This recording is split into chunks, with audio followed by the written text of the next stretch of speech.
Yo pienso que las mujeres deben darse cuenta de que pueden desarrollar las capacidades que ellas quieran. Habrá quien me decían, pero doctora, ¿usted cree que la academia textual está preparada para tener una mujer presidenta? Que busquen lo que quieran hacer en la vida, que vayan tras ello, hasta que queden satisfechos con lo que van a hacer. Hola, bienvenidos a una nueva entrevista. Hoy tenemos de verdad una extraordinaria invitada. Estoy muy contenta de que nos haya regalado un poco de su tiempo y estemos aquí de manteles largos. Ella es la doctora Teresita Corona. Ella es realmente una mujer extraordinaria que espero poderle hacer un poco de justicia con la presentación que le voy a hacer. Ella es médico, ella es neuróloga, es además maestra en ciencias médicas. Ella es SNI grado 3 y ha contribuido enorme a la formación de muchos médicos neurólogos en México. Es además la primera mujer que fue directora de un Instituto Nacional de Salud en México y bueno, la primera mujer que fue presidenta de la Academia Nacional de Medicina de México. Y bueno, ha recibido muchas condecoraciones como la Eduardo Lisiaga por todas sus contribuciones científicas. Entonces, bueno, vamos a hablar un poco con ella acerca de su trayectoria en medicina y pues creo que no hay nadie mejor que nos pueda platicar un poco su experiencia de estar en estas posiciones de liderazgo como mujer en medicina, ¿no? Entonces, muchas gracias, doctora, por estar con nosotros. No, al contrario, Armel, muchas gracias por la invitación. Encantada de estar contigo. Pues si nos quisiera platicar un poco de quién es usted, de dónde es originaria y por qué quiso estudiar medicina. Sí, bueno, yo soy originaria de la Ciudad de México. Mis padres, mi madre era originaria de la Ciudad de León, Guanajuato, y mi papá de aquí, de la Ciudad de México. Entonces, pero a la vez mi abuelo paterno también era de Guanajuato, entonces como que tengo en las venas algo de sangre de Guanajuato. ¿Por qué decidí estudiar medicina? Esa es una pregunta que me han hecho muchas veces. La casa de mi infancia estaba inmersa en un ambiente de maestros, profesionistas, y mi papá fue médico pediatra. Y era muy solicitado porque antes los médicos también eran como pediatras, pero médicos familiares, ¿no? También hacían como que en la familia les hablaban y situaciones de ese tipo. Entonces, seguramente me influenció esa situación, aun cuando yo recuerdo perfectamente que cuando era niña, yo pensaba que iba a ser mamá y que iba a ser maestra de primaria, porque no, era lo que se les ofrecía a las mujeres, ¿no? Como Sí, lo así más es. lógico. Entonces, ese era mi pensamiento y yo jugaba a eso, a que era mamá y a que era maestra. No alcanzaba a ver a esa edad que, bueno, pues había otras cosas mucho más gratificantes para quien lo elija, ¿no? Puede haber maestros o maestras que sean personas que estén muy satisfechas con su quehacer profesional, o mujeres que se dediquen al hogar, a la crianza de los hijos, y que esa sea su vocación, ¿no? Así es. ¿Y cómo fue que encontró su camino en neurología? Pues en neurología fue fantástico porque cuando yo ingresé a la Facultad de Medicina de la UNAM, el primer semestre tomé la materia de anatomía y me encontré con un profesor, el doctor Joaquín Reyes Telles, quien es neuroanatomista. Entonces a él le encantaba, nos daba, era muy exigente, pero era un gran profesor. Y yo le pedí y me concedió que pudiera asistir a las clases de exploración neurológica que se hacían en el Hospital General de México, el gran hospital de enseñanza de nuestro país, en el pabellón de neurología y neurocirugía, con el maestro Nava Segura, ¿no? Que tenía su libro a lo mejor tú ya no lo alcanzaste a ver porque No. eres muy joven, ya no, de neuroanatomía. Entonces, pues yo iba los sábados, esto era los sábados en la mañana, y pues obviamente por jerarquías quedaba hasta atrás, ¿no? Pero algún día, después de ir constantemente, me llamaron hacia adelante y me propusieron, o más bien, me dijeron que explorara una paciente. La recuerdo perfectamente bien. Era una paciente con un macroadenoma de hipófisis y acromegalia. Como corresponde a la inequidad social de este país, era una paciente de origen humilde, con pocos recursos, ¿no? Rural, que había llegado tardíamente a la atención médica que actualmente estamos, pues que ojalá la brecha de la inequidad mejore cada día, ¿no? Entonces quedé muy impresionada. Me acuerdo de la exploración de los movimientos oculares y los reflejos, etcétera. Y desde ahí dije, bueno, pues yo voy a ser neuróloga. Qué padre. No psiquiatra, aunque tenía interés en el estudio de la mente humana, pero no, pude definir qué era y desde muy temprano entonces decidí la meta, ¿no? Qué padre, además una especialidad muy clínica, ¿no? Como usted está describiendo. Exactamente, ¿no? Y una especialidad que se presta a una relación médico-paciente muy, muy fuerte, ¿no? En donde uno tiene que, pues de alguna manera la neurología, la neuropsiquiatría, todo está relacionado, entonces tienes que tener también esta otra parte. Claro. ¿Y cómo fue que tuvo su primer rol o su primera probada de tener algo de liderazgo? ¿Cuál fue su primer tarea que hizo en la que se dio cuenta que podía estar interesada en estos roles como líder? Pues mira, yo creo que mis primeras tareas de liderazgo las tuve desde la secundaria, la preparatoria. Wow. Porque era jefe de grupo, porque había quien coordina tal cosa, yo levantaba la mano y organizaba, ¿no? Ay, qué Entonces, padre. sí, como que ya era parte de mi personalidad, que ya se iba formando bien, y de mi entusiasmo por hacer, pues quizá por destacar algunas cuestiones, ¿no?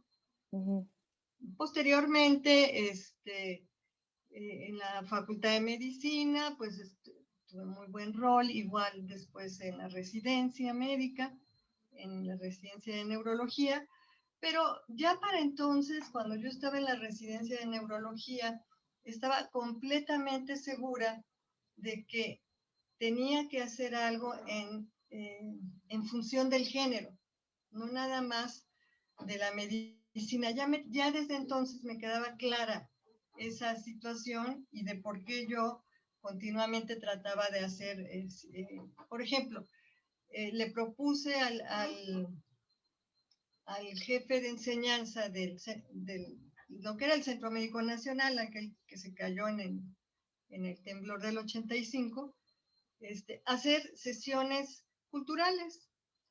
Y entonces me dijo, bueno, ¿y quién va a dar la primera? Pues tú, ¿no? Y entonces, pues sí, yo doy la primera. Entonces se hizo un programa de sesiones culturales a la par de las sesiones médicas que tenía aquel gran hospital general.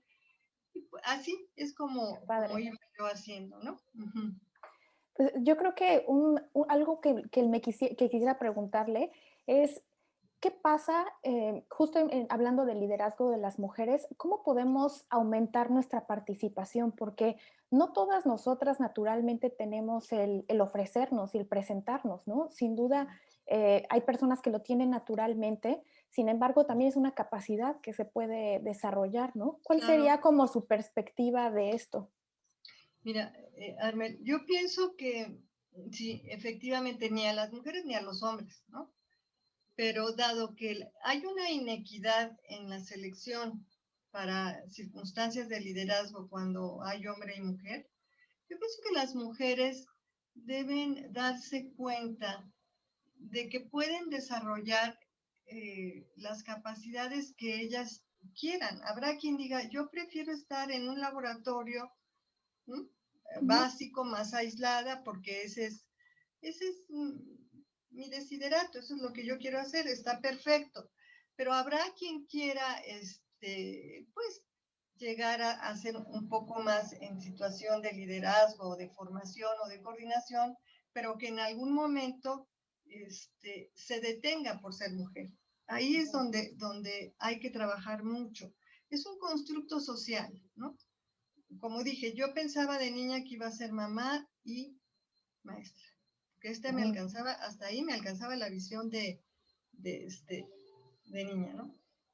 Pero no, yo pienso que habrá que desarrollar estas capacidades como igual que los hombres. Hay hombres con personalidades muy recatadas, ¿no? Pero que lleguen a ser directores y todo esto, ¿por qué? Porque intentan hacerlo. Entonces, las mujeres, yo pienso que debemos de tener claro que podemos llegar hacia donde la meta que nos hemos propuesto deba ser. ¿Cómo pudiera ser esto? A mí me parece que desde pequeña, entre más pronto, entre más joven seas y traces tu línea de vida, por decirlo de alguna manera, profesional, personal, es más rápido. Claro. ¿No? Porque va sobre de ella. Lo tienes claro. ¿Y cómo fue que usted se dio cuenta? Porque ahorita se habla mucho de eso, ¿no? Afortunadamente, pero hace unos años, bueno, cuando yo estudié medicina, incluso no era un tema. Estamos acostumbradas hasta cierto punto a no vernos representadas, ¿no? ¿Cuál fue su motivación? ¿Cómo se dio cuenta de este desbalance en medicina? Bueno, cuando entré me di cuenta de eso desde la preparatoria, ¿eh? Yo estuve en la preparatoria número 8 de la UNAM y fue una etapa maravillosa, extraordinaria, una de las mejores de mi vida, pero me di cuenta que había desbalance, ¿no? En los profesores, siempre era director, no era directora, ¿no? Sí. Todo eso. Cuando llegué a la Facultad de Medicina, igual, la matrícula no es como ahora. Éramos menos mujeres y más varones. Sí. Y siempre había, tal vez en la facultad, en los primeros semestres, no tanto cuanto en los hospitales, ¿no? Había una gran diferencia de cómo se trataban a los varones que a las mujeres. Las mujeres éramos niñas, chiquitas, bonitas, incluso muchas veces con algún tipo de acoso, ¿no? Que tal vez no lo hacíamos,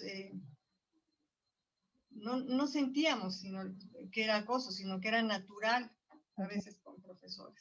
Lo que ahora ya no, lo que ahora está muy, muy presente, y bueno, no hablemos de la matrícula universitaria, en donde las mujeres tienen hasta el 70% de la representatividad en las escuelas y facultades de medicina. ¿Y usted cuál cree que son, justo en una persona que quiere convertirse en líder o cree que tiene esa habilidad, cuáles son los que usted considera las características o los rasgos que debe de tener una persona para ser líder? Esa es una pregunta fantástica, ¿no? Porque hay muchas definiciones de liderazgo, desde el que tiene el diccionario de la Real Academia Española, etc. Pero mira, yo pienso que un buen líder debe tener varias características. La primera es la voluntad. Tú estás en un lugar de liderazgo, en un puesto de liderazgo, y tienes que asumirlo. Y tengo la voluntad de desarrollarlo. La capacidad de servicio, ¿no? Sí. A lo mejor, por lo menos en todas las situaciones que sean públicas, hospitales, escuelas, lo que sea, tiene que haber una gran capacidad de servicio.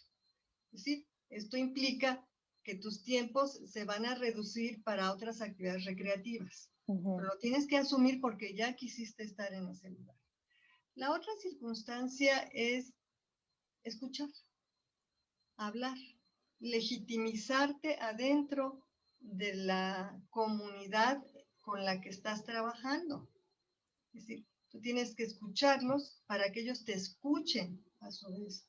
Qué bonito. Y tienes que tener la capacidad de decir, me equivoqué, lo voy a corregir, ¿no? Porque viene alguien contigo y te dice, doctor, y entonces, pues sí es cierto, me equivoqué, ¿no? Por supuesto, la capacidad de formar un equipo de trabajo. Un equipo de trabajo al cual le vas a dar su lugar, al cual le vas a felicitar, le vas a reconocer sus éxitos a ellas y a ellos, y los vas a motivar, a estimular y a confiar en ellos para que puedan trabajar contigo. Uno no puede trabajar solo, tiene que trabajar en equipo. Así es. No puedes saber de todo, ni puedes entender todo, ni tienes, nadie tiene esa capacidad. Entonces, gran parte, me parece a mí, de ejercer un liderazgo tiene que ver con el equipo que formes. Sí, sin duda. ¿Y sabe qué le quiero preguntar también? Que a veces como líder te tratas con diferentes tipos de personas, ¿no? Sí. ¿Cómo en esta posición de liderazgo mantienes motivados a todos los miembros de tu equipo, ¿no? Justo porque es complejo, todos somos diferentes, muchas personas se desmotivan fácilmente con dificultades, a veces se tienen que brincar muchas dificultades, lo cual no es fácil para todos, ¿no? Entonces, ¿cómo mantienes ese equipo motivado o integrado? Esa es una pregunta, eso es lo más difícil, lo más complicado, ¿no? Que tu equipo esté integrado, que confíen entre ellos, que no haya conflictos entre ellos, porque tú eres como el árbitro, ¿no? A quien le das la razón.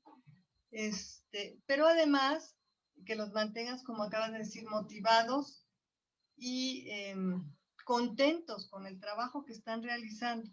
Y eso se hace cuando tú muestras los alcances a los que el equipo ha llegado, ¿no? Mira, cuando yo terminé el último año de mi primer periodo en la dirección general del instituto, sometimos la evaluación al Instituto Carso para la Salud. Y fuimos electos como la mejor institución de salud de América Latina. Wow. O sea, eso era algo espectacular porque hablaba de un equipo, ¿no? Nos habían evaluado a la institución. Y anoche me estaba acordando, porque estaba viendo unas fotos, que alguien me dijo, oye, te trajiste medio neurología. Bueno, yo pregunté cuántos fue en el Museo Sumaya, a cuántas personas se le podían invitar, médicos y todo. Pero invité médicos, investigadores, trabajadores administrativos, enfermeras y del área de enfermería, incluso trabajadores del área del comedor, etcétera, porque es todo un equipo, ¿no? Entonces, sí tengo ahí unas fotos fantásticas, porque estábamos, el exdirector, por supuesto, los dos exdirectores, a quienes siempre pues se les da un trato especial por haber hecho algo por la institución. Y en fin, residentes, ¿no? Entonces, por supuesto, me parece que fueron más mujeres, pero ese sesgo ya lo tengo, y fue muy bonito. Entonces, tú estás compartiendo con tu comunidad el éxito que tiene la comunidad misma, y que simplemente tú la representas, ¿no? Qué bonito. Sí. Y sabe que también a veces lo que desmotiva a muchas personas de querer tener estos roles de liderazgo son todas las barreras administrativas y políticas que hay. ¿Cómo usted logró no desmotivarse frente a todas las dificultades que me imagino son innumerables en todos estos cargos directivos y de presidente que ha tenido? Mira, sí, ese es por lo cual muchas personas, aunque tengan capacidad de liderazgo, dicen mejor yo no. Sí, sí, sí. Ese es el principal motivo. Mira, la burocracia es tremenda, porque además, cada vez que hay cambio de gobierno, ¿no? Entonces, hay otras nuevas formas y hay otra, etcétera, de cómo vas a presentar los resultados de tu institución o en fin. Pero la puedes solventar con un buen equipo de trabajo que te ayude a solventar cada uno lo que le corresponde. Sin embargo, sí debería de haber más conciencia de que hay que disminuir estos trámites burocráticos en todas las instituciones, de salud, de educación, en cualquiera que veas, ¿no? Y sí, lleva mucho trabajo. Ese es el problema, que te quita parte del trabajo sustantivo, ¿no? Si hoy tenías planeado ir a hacer un recorrido por el hospital para ver cómo están, para saludar a los enfermos, sí, pero tengo que llenar esto que me acaba de llegar de X, pues esto me lo están pidiendo ya. Entonces sí, el problema es el tiempo. La cuestión política es más complicada todavía, porque cuando uno está en una postura de liderazgo, tienes que atender al médico residente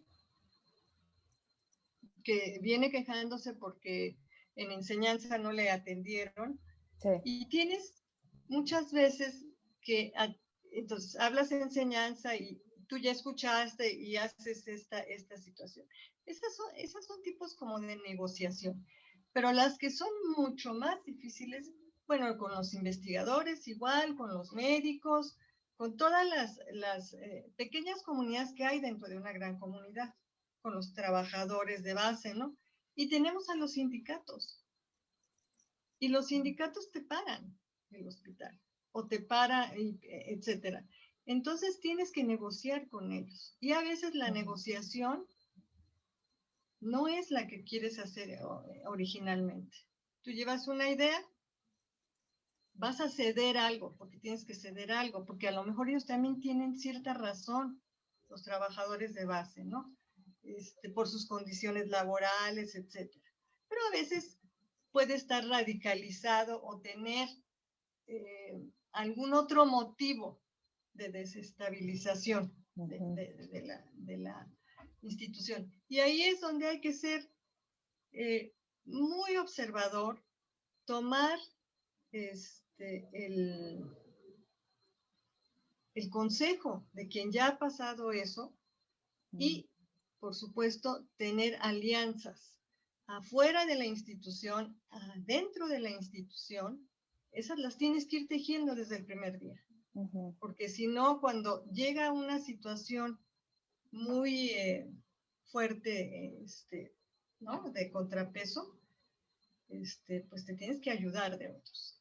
Y para eso se requiere, me parece a mí, de mucha entereza y de mucha inteligencia emocional. Sí. La situación no es personal. Eso es lo que uno tiene que tener. No es, si hubo problemas, a lo mejor no era contra mí, era contra el estatus que yo tenía, ¿no? Pero podía haber sido otra persona.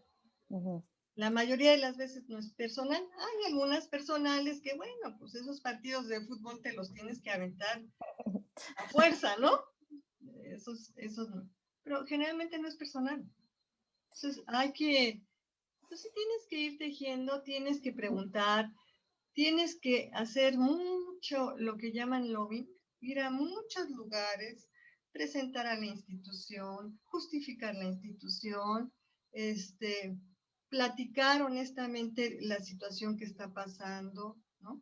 Pedir el consejo, de ahí a lo mejor te dicen, mira, voy a hablar con alguien más, entonces, igual, es tiempo, tienes que estar y tener, pues, personal que sea muy afín para que te venga a decir antes de que explote algo que se está haciendo alguna situación, ¿no?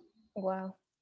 Suena súper complejo, suena muy complejo. Y bueno, para los que nos están escuchando, la doctora realmente tiene una formación médica, ¿no? De manejo de enfermedades, tratamiento, exploración física, toda su formación es médica hasta gran parte de su carrera. ¿Y cómo fue que adquirió todas estas habilidades que realmente no nos enseñan durante la escuela de medicina? Porque son radicalmente diferentes al entrenamiento clínico que tiene. Fue que personas fueron referentes para usted o leí al respecto? Por supuesto, gran parte está basado en la experiencia, ensayo y error, me imagino, Ujú, ¿no? Pero, ujú. ¿cómo fue que adquirió estas habilidades tan diferentes a lo que estamos entrenados los médicos?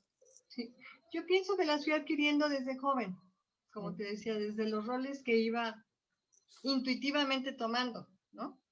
Y después, tuve, por supuesto, consejo de algunos personajes de salud, este, muy brillantes, eh, quienes me decían, esto pasa, pero tuve, un ejemplo es, el primer año de mi dirección fue muy complicado y es el que le llaman la curva de aprendizaje, ¿no? En Ujú. lo que pasa. Una vez salieron situaciones en el periódico, en la jornada o en el periódico.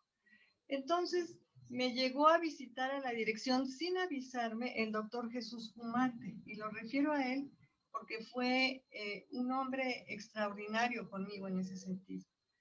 Y yo llegó conmigo y me dijo, ¿qué está usted haciendo? Estoy haciendo una lista de petición para la Fundación Gonzalo Rivarrón, una tomografía, bueno, todo lo que va necesitando la institución. Me preguntó, ¿y cuánto le está pidiendo? Yo ya le dije cuánto. Me dijo, no, pídele el doble. ¿El doble? Sí. Entonces, bueno, o sea, es alguien que te está diciendo, lo que usted está pidiendo es muy poco en relación a lo que piden todos los demás. Okay. Wow. Y luego cuando iba saliendo, le dijo a mi asistente, esto, que era el periódico, no se lo pase a la doctora. Ella está ocupada en algo más sustantivo. Entonces, bueno, pues ya se fue el doctor, lo acompañamos. Él era un hombre muy, eh, no lo tienes que reverenciar, ¿no?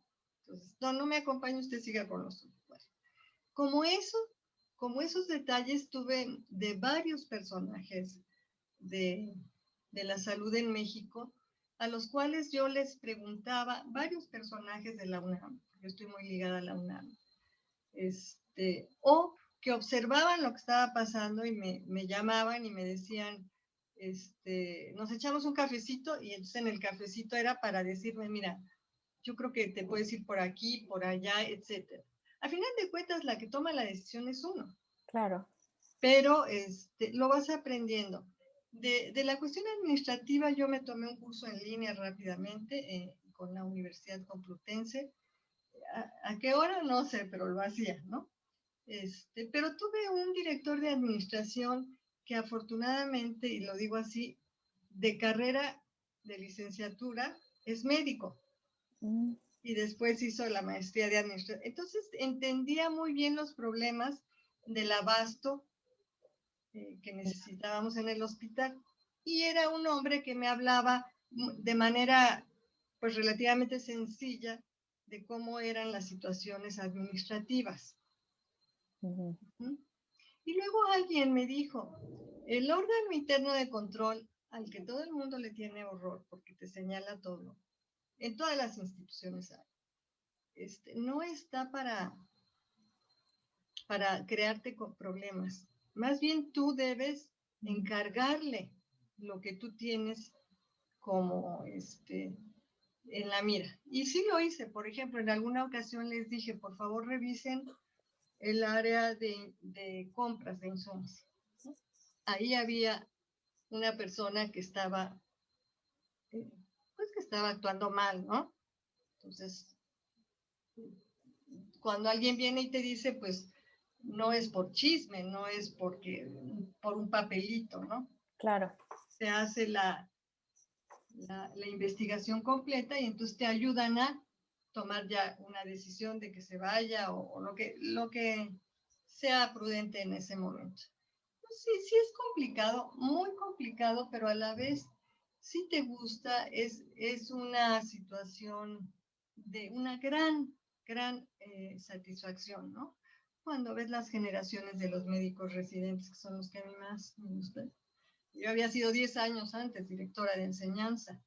Wow. Entonces, es fantástico ver eso, ¿no? Cuando ves las publicaciones, los grupos de investigación, en fin, los médicos, los pacientes, cuando ves en las encuestas que la mayoría de los pacientes tienen esa sensación de haber sido bien atendidos, ¿no? Claro. Siempre hay quejas, pues, y se tienen que atender como tal, pero todo eso te va generando más satisfacción que decepción del otro.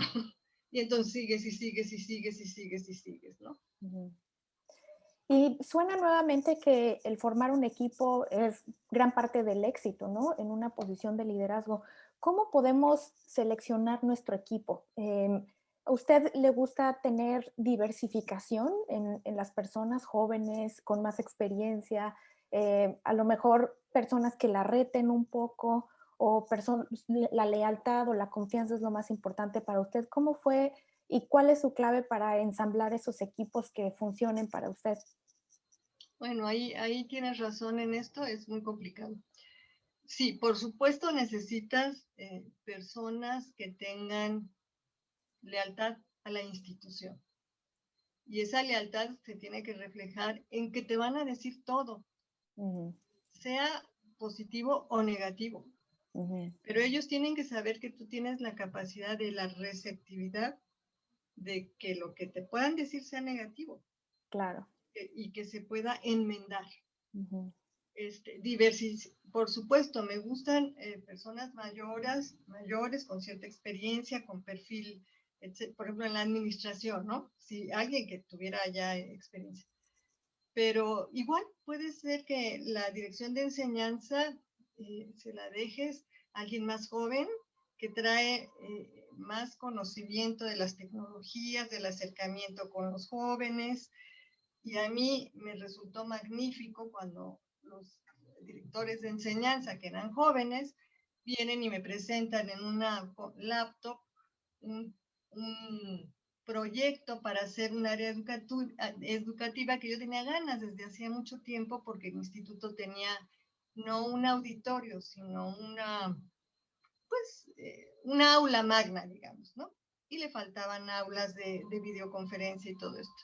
Y cuando me la presentaron les dije, está increíble, no entiendo muy bien porque no tengo mucha capacidad visoespacial, pero vamos a ir a pedir dinero. mm, Entonces me llevaba al director o al subdirector de enseñanza, que eran jóvenes, con su laptop, a la UNAM, a visitar a quien debíamos visitar para presentarle el proyecto, a la Río Arronte, a la Secretaría de Salud, y ellos lo explicaban. Y logramos hacerlo, con muchas wow. dificultades, pero se logró hacer un centro educativo. Eso fue ya al final. Magnífico, pero eso te habla de lo que los jóvenes te pueden además entusiasmar, ¿no? Porque e impulsar. Yo no me hubiese imaginado lo que se hizo sin que ellos no me lo hubieran planteado. Ujú, Tenía una idea más corta, ¿no? La verdad, más corta y de menos dineros, digamos, menos costosa. Pero salió. Ahora, debe haber diversidad, debe haber hombres, mujeres, diversidad de género, de preferencia sexual, de todo. Es decir, eso no te debe de importar. Me parece a mí que lo que importa es el perfil y que la persona esté interesada, esté sí. entusiasmada, ¿no? Ujú, Y tenga la capacidad de soportar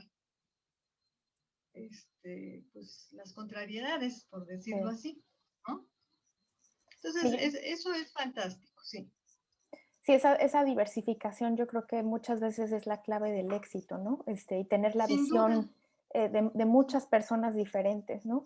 sin duda. Si tú, por ejemplo, el subdirector de psiquiatría en ese momento muy joven, el de neurología, ¿no? En una segunda parte, primero estuvo quien ha sido pues el maestro, uno de los grandes maestros aquí en el instituto, este, pero viene el de psiquiatría con esa juventud, con ese arranque y te dice, ay, doctora, ¿por qué no hacemos esto? Ah, pues bueno, vamos a ver dónde conseguimos dinero, porque todo tiene que ver con dinero, ¿no? pero con voluntad. Y luego viene el de neurología y te dice, ¿y si ocupamos ese espacio que hay ahí para hacer una sala para nuestros pacientes que requieren programas de medicamentos intravenosos, ¿no? Por ejemplo, en el área que a mí me gusta, esclerosis múltiple, de los bolos o de lo que fuera que se le fueran a poner. Entonces, se hace la sala, se busca una enfermera mayor, pero que se sabe que es muy atenta con los pacientes y se genera un ambiente muy bonito ahí para los pacientes que están recibiendo los medicamentos, ¿no? Que ese es el motivo de hacer estas circunstancias, ¿no? Finalmente son los pacientes en un hospital. Exacto. Ahora, si nos pudiera compartir un poco la historia de cómo llegó a ser la presidenta de la Academia Nacional de Medicina, porque nosotros vemos el resultado, ¿no? El resultado de que sea la presidenta, pero ¿cómo fue que se introdujo, los cargos que tuvo, si fue difícil, cuántos años le tomó? Sí fue difícil, muy difícil. Mira, yo fui primero secretaria adjunta. La secretaria adjunta la elige por estatuto el presidente en turno. Entonces, a mí me llamaron, en ese caso el doctor de la Fuente, y yo pues encantada, ¿no? Encantada, pues fui, me gustó mucho ese año que estuve de secretaria adjunta, pude ver lo que era la academia, pero también me imaginaba otras versiones más actualizadas de la academia, ¿no? Muy pocas mujeres, muy pocas mujeres. Después pasaron como 2 años o 3, fui secretaria general y esa sí ya es por votación. Entonces yo solita dije, pues estaría bien que fuera secretaria general. Aunque estaba el doctor Uribe como presidente, le dije voy a concursar, ¿está bien? Y gané. Eso es por concurso. Fueron 2 años de ser secretaria general y la secretaria general o el secretario general de la academia es uno de los miembros de la mesa directiva que tienen más trabajo, ¿no? La evaluación de la currícula de quienes quieran ingresar, en fin, una serie de situaciones que son bastante, que te ocupan mucho tiempo, ¿no? Entonces me gustó mucho. Terminé los 2 años, a mí me parecía que había hecho un buen papel, tal vez ni mejor ni peor que ningún varón, y entonces dije, bueno, pues lo que sigue por naturaleza es ahora lanzarse a la presidencia. Y así lo hice. Tuve el error de no haberlo cabildeado antes, porque en todos lados se hace esto, o sea, de ir con los grandes representantes de la academia y decirle, mira, es que yo quiero, no, yo me lancé. Bueno,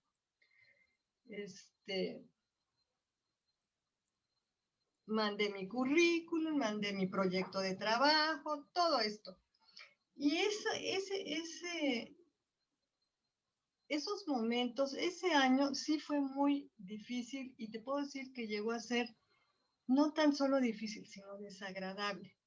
Porque mis propios compañeros académicos, mayores, los mayores, me decían, pero doctora, ¿usted cree que la academia textual está preparada para tener una mujer presidenta? O sea, la academia somos nosotros, o sea, no es otro ente, o sea, no entendía.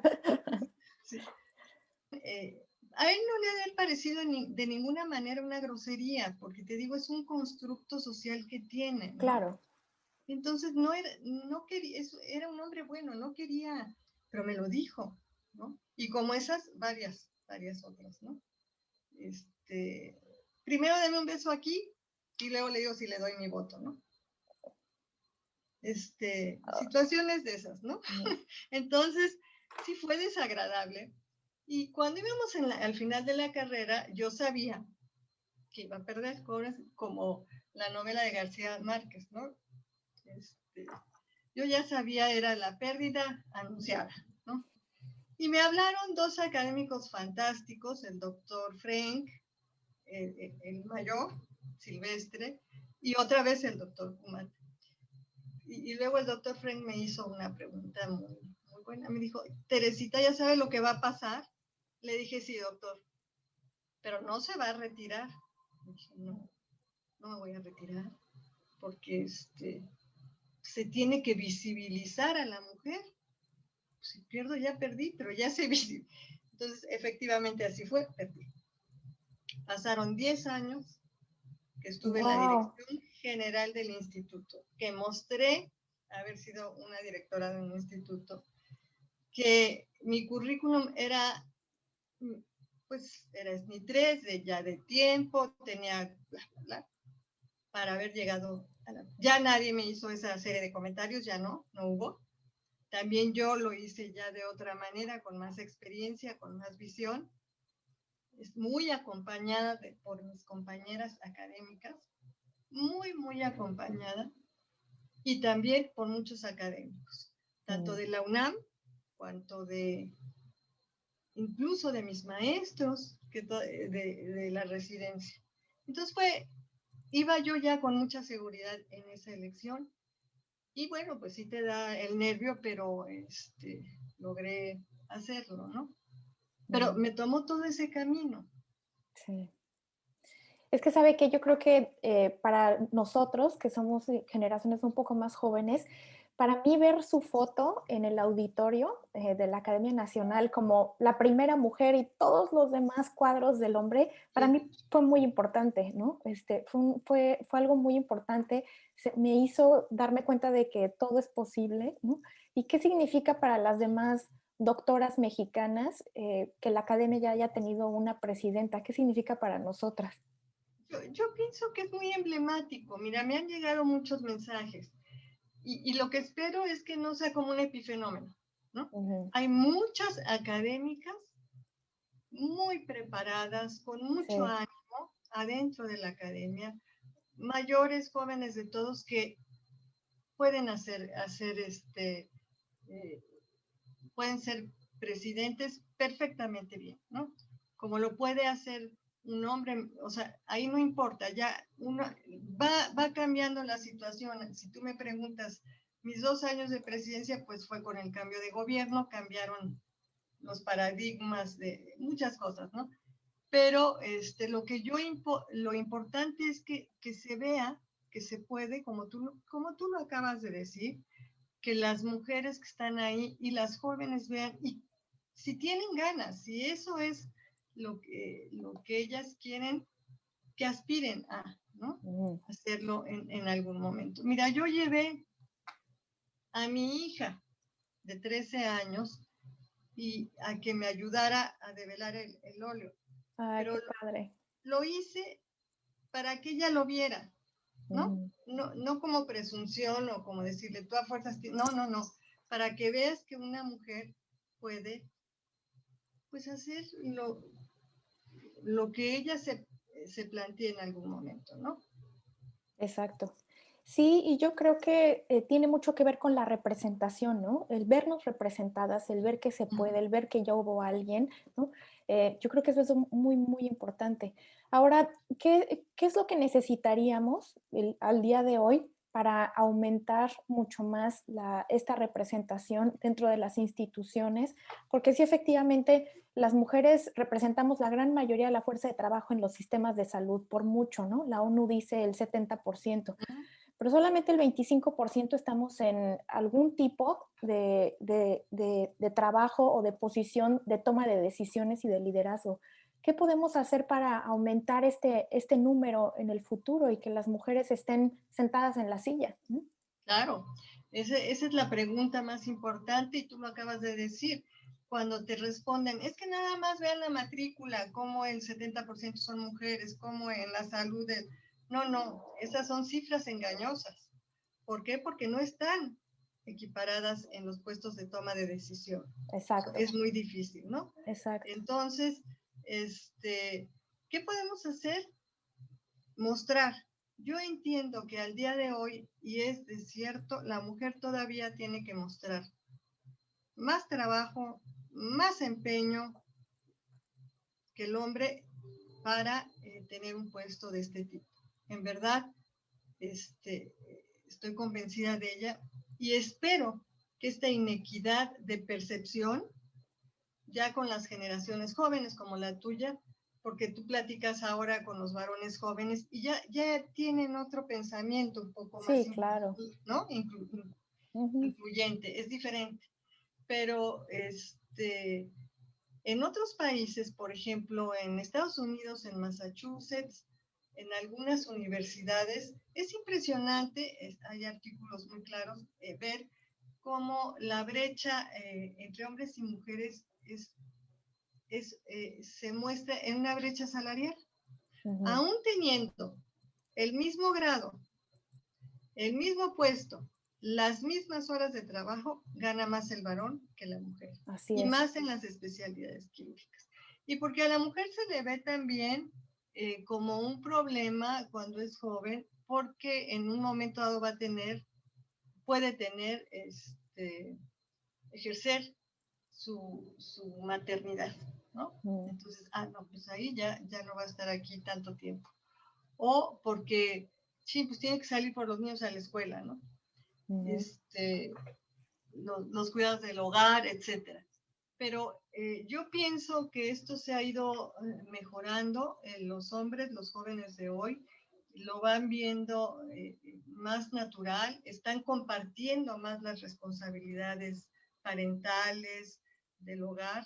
Por ejemplo, en Finlandia y en algunos países del norte de Europa, en Dinamarca, la incapacidad materna, después de tener al bebé, se le da a la mujer los primeros 3 meses, al varón los siguientes 3 meses, y luego otros 3 meses a cualquiera de los dos. E incluso hay estudios que dicen que si el varón no lo toma, se ve mal, o sea, lo ven así como... Todo ese tipo de cuestiones incluyentes nos ayudarían mucho a que las mujeres vieran que que pueden ejercer su maternidad, que pueden tener una familia, que pueden tener amistades, que pueden tener todo y estar en un puesto de toma de decisión. No es lo uno o lo otro, porque también hay que quitarnos de la cabeza eso a las mujeres, porque eso es lo que nos han enseñado. No es lo uno o lo otro. Pueden ser las dos o las tres cosas que tú quieras hacer, ¿no? Y puedes tener recreación y leer, e ir al cine, e irte a comer con tus amigas, amigos. Puedes hacerlo. Lo que pasa es que todo cuesta tiempo, voluntad de hacerlo y capacidad, creo que la mayoría la deben tener, ¿no? Más bien es el planteamiento de cómo lo vas a hacer. Por supuesto, es muy importante tener una familia o vivir con una pareja o con alguien que te apoye. Que tú te sientas... Por supuesto. ¿No? Que está de acuerdo, que no es problema. Al contrario, ¿no? A veces te ayudan, ¿no? Por supuesto. Entonces eso es fundamental. Así como el dicho que histórico de que detrás de un gran hombre hay una gran mujer que a mí no me gusta, pues no, simplemente hay apoyo entre ambos. Exacto. De tu pareja, sea cual sea, apoyo. Entre tus hijos, si los tienes, pues igual, porque tú les estás demostrando la capacidad que ellos van a poder tener, si quieren, de llegar a, ¿no? Y yo pienso que hasta te tienen más respeto, te respetan más, porque ven el esfuerzo que estás haciendo, ¿no? Exacto. Si eres una médica y sales a trabajar y te ven que corres y que vas a dar tu consulta y que regresas y que les platicas de una investigación, de una reunión, etcétera, pues está padre, pero los tienes que incluir, ¿no? Sí, Los así tienes es. que incluir.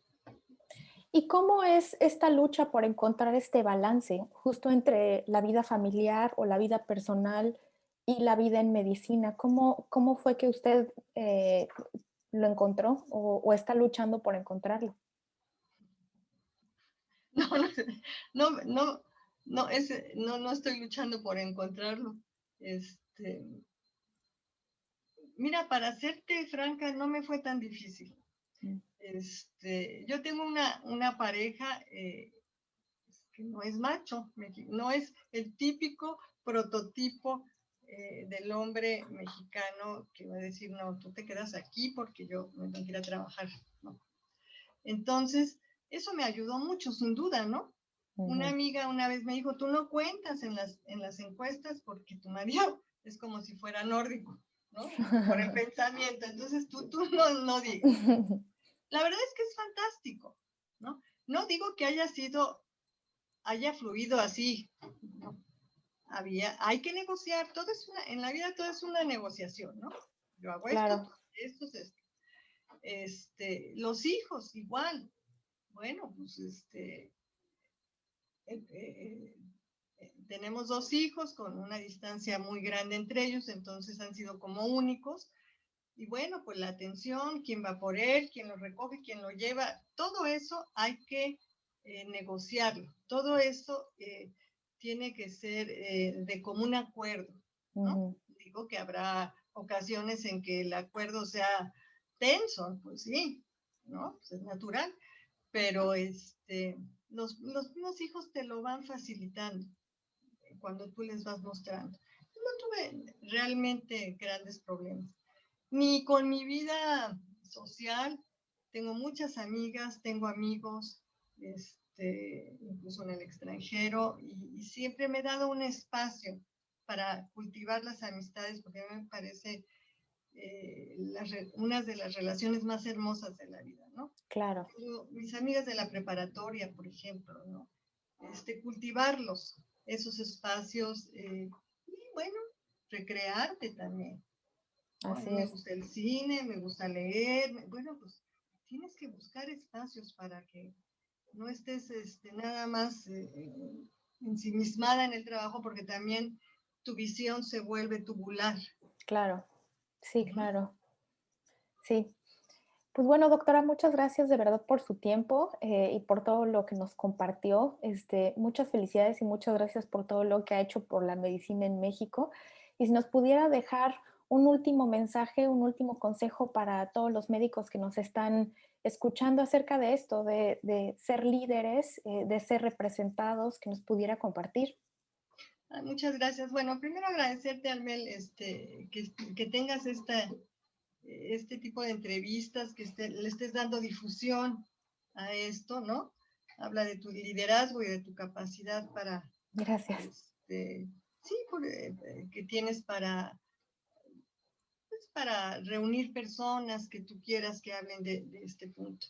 Pues yo el mensaje que siempre me gusta dejarles a las mujeres y a los hombres es que busquen lo que quieran hacer en la vida, que vayan tras ello, hasta que queden satisfechos con lo que van haciendo. La vida Mm, no es la misma satisfacción a los 30 años que a los 40, que a los 60, ujú, pero que no vayas perdiendo el estímulo con la edad, ¿no? Así ujú, como quien dice, yo ya me voy a jubilar y ya, no. Hay muchas cosas que hacer, si te jubilas o no. Es decir, pero a los jóvenes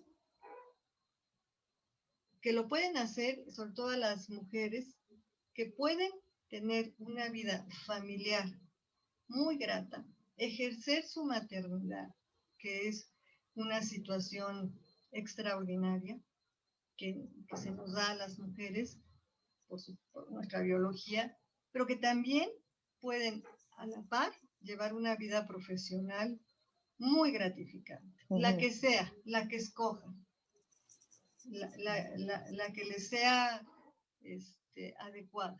No necesariamente tiene que ser un puesto de decisión, porque pues, a mí me gustaría nada más dar clases. Cada quien dirá lo que le gusta, Pero lo que sí es cierto, y ya por último, Abel, es que la gran inequidad y la gran desigualdad de oportunidades que hay en nuestro país nos merece una gran reflexión.